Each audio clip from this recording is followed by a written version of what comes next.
I'm Dayle and Bartel. This is our 50th Chatham High School reunion. This afternoon we're having our meet and greet. Gail Agerton and I are hosting it as we did the 40th and we did the 45th. So 55, everybody come and join us because Josh told me before he's going to have the 55th. So Josh, I'm sorry. It's a beautiful, very, very hot afternoon out here, but we're all having fun, and I'm so happy to be here with all of our classmates, and I'm so happy that 85% knew who I was, and the other 15% finally guessed, so that was a good thing. Jim. All right, a couple stories from me on Bruce Day, and we used to go sleigh riding at Fairmont Cemetery. Down at the far end, we didn't do the road to shoot tombstones, and about 9 or 10 o'clock at night. We used to take off and go all the way down to Hillside Avenue. Now that was a lot of fun, but we had even more fun.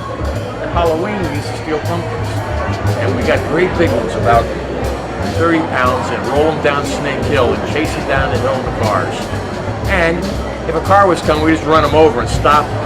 Otherwise, they could hit the island down the bottom and walk about 10 feet and explode. What a ball. That's my Chatham stories for now, anyway. I'm Mark Sanderson. Well, Bruce and I did get caught once doing one of our little escapades.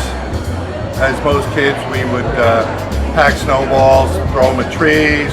We decided to throw them at cars. And then we threw one time. We actually both hit the car in the windshield. And by the time the police picked us up, we found out that we had broken the windshield. We had to go down to the police department, etc. So 1956 Caddy windshield. Oh yeah, I think it was the first year of the wraparound. Oh boy. And that was very expensive because I had to take up a paper route and pay for it, and the insurance that my father had to pay for, etc. Okay, this is just a little aside here. John Rumsey, who is filming this right now, he and I discovered that we have a love child. For those of you who can't tell who I am, I'm Roy Nunn. I graduated with the class of '63. And I'm sitting here with John Rumsey, who's behind the camera. And we're talking about memories. And there's one that comes in the form of a story that I've really not told anybody else in the class. For a period of time, it wasn't very long, I dated Laurel Davis. And she was a great gal, loved her a lot, and of course we all now know that she's passed on. But the story goes like this. I took her down to the beach, so it must have been spring, must have been after we graduated. And I had an Instamatic camera, and Laurel had a great sense of humor, and she was playing around on the sand dunes, giving what we would call in those days semi-provocative poses.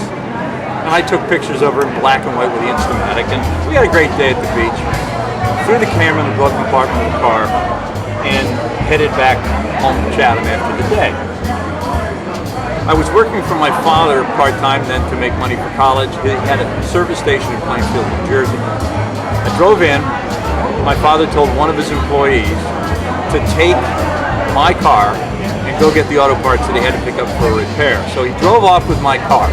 The next 2 days, I came in, I worked, and when I came into the office of the garage, I pulled open the closet to hang my coat up, and there was an 8x10 black and white of Laurel Davis and a provocative buzz.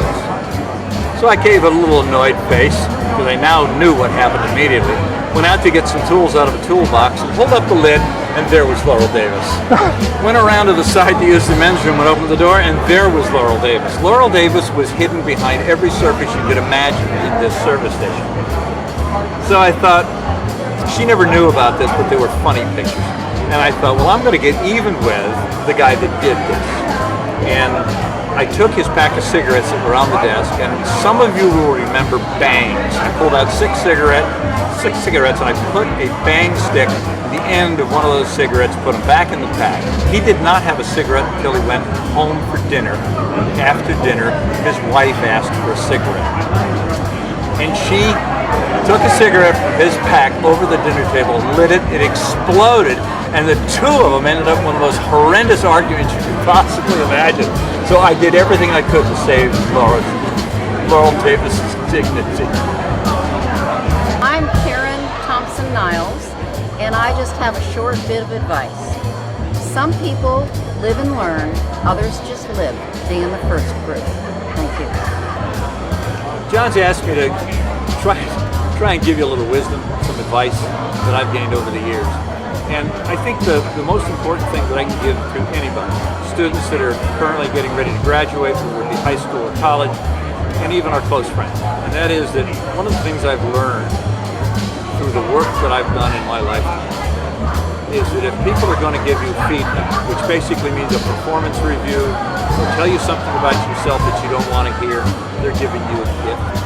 And they're giving it to you because they care. They care that you're going to be successful or happier in your own life. So just remember, if somebody comes to you and says, you know, you might want to take a little better look at yourself and think about changing this, doing that. It's to help you. You can reject it, maybe come back to it later on in life when you're a little more comfortable with it. But feedback is a gift. Just always remember that. Okay. Advice. Very good advice for the kids coming up in school. Party hardy, because it doesn't matter what you do in high school, and after you get out of college, you only look forward to your reunions and being with your classmates again. That's my advice to you.